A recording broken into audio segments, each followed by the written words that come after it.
Well, first of all, thank you, Emily, for giving us opportunity to share the impact that the ministry at Lord of Life has had on a lot of people, including me. I'm Pastor Mike, currently the pastor for preaching at Lord of Life. I retired officially back in 2012, and one of the major challenges in terms of defining my identity as pastor or person was, what was I going to do after I retired? I have always felt cared for by the congregations I serve. I know a lot of pastors like to keep in their pastor kind of communion with each other, but I find that the people that care for me the most are the people that I serve. And so whether it be at first involvement with a small group of music ministry, because my daughter plays the piano and my adult kids, in fact, are all musicians, that gave me an opportunity to plug in. Gracing spaces, of course. And I've always felt that there's a lot of opportunity out at Lord of Life for me to be involved with. My wife reminds me frequently, didn't you retire in 2012? And that's a fair question. Wanting to say yes, that reflects itself primarily because this is such a great place to be involved in ministry. Because I found in this community, a large community perhaps on paper, but a small community of people, whether it be 2 or 3 people who gathered together, a big difference could be made. The last couple of years have been difficult for me because within the last 2 years, my father passed away, as well as my youngest brother. There's a sense of rejoicing. My father was 96, my mom is still living and she's 95. My brother, on the other hand, died of a stroke, which was very unexpected.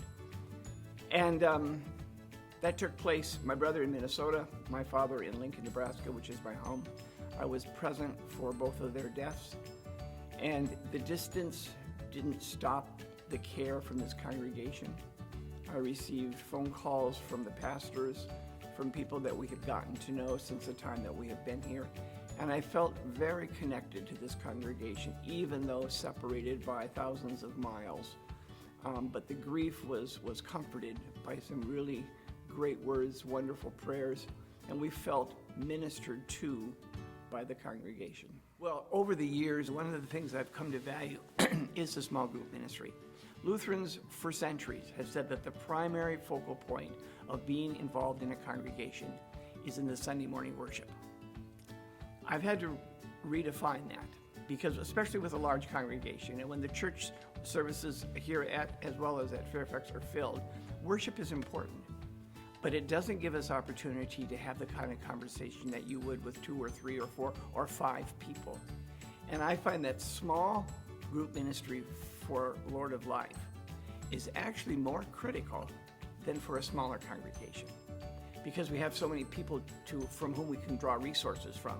And when we extend the invitation, asking them to be part of a small group where their opinion is appreciated, their comments are taken as a means to continue conversation, small group ministry become the focal point. And God only knows, because of the last year with the COVID-19, the small group ministry is what's kept us together outside of doing ministry, not with bricks and mortars in terms of a building, but continue to be the church outside of this place.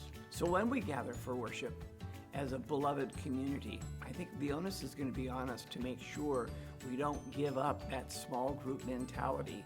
We need to continue to offer the groups that we are, maybe new ones, because it's only when the gathering of 2 or 3 together, maybe 4 or 5 or 6, those small groups, that's when faith is shared, action is given, and I think the church can claim that kind of opportunity to meet the needs as Jesus calls us to do.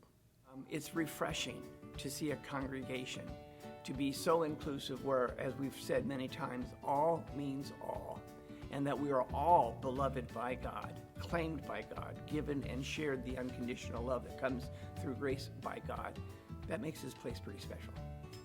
My friends, join as a beloved called people of God to this congregation. Beloved, come and be part of this community. Jesus is present in the people that we have opportunity to be with, and Jesus is present in what we do in action because of our faith. So please, as a beloved community, come and join us. There is a place just for you.